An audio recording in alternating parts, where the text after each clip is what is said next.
Pairing your AirPods Pro 3 to your iPhone is straightforward. First, ensure your iPhone is running iOS 18 or later and Bluetooth is enabled. Open the AirPods case near your iPhone. A setup animation will appear on the screen. Tap Connect to pair via Bluetooth. This process takes about 10 to 20 seconds. For initial setup, you'll be prompted to select the right ear tip size for optimal fit. This helps calibrate active noise cancellation and audio quality. The connection relies on Bluetooth 5.4 for a fast, secure, and low latency connection. Once paired, your AirPods Pro 3 will automatically connect when you take them out of the case and put them in your ears.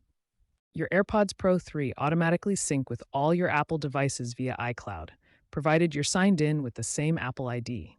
This includes device settings, spatial audio preferences, and firmware updates, which are pushed over the air.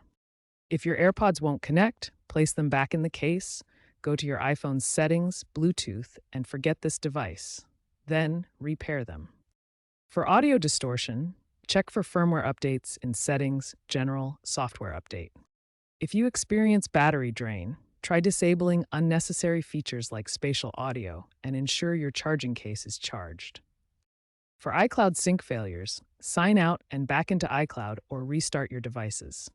If issues persist, consider using the Apple Support app or third-party Bluetooth analyzers to detect any interference.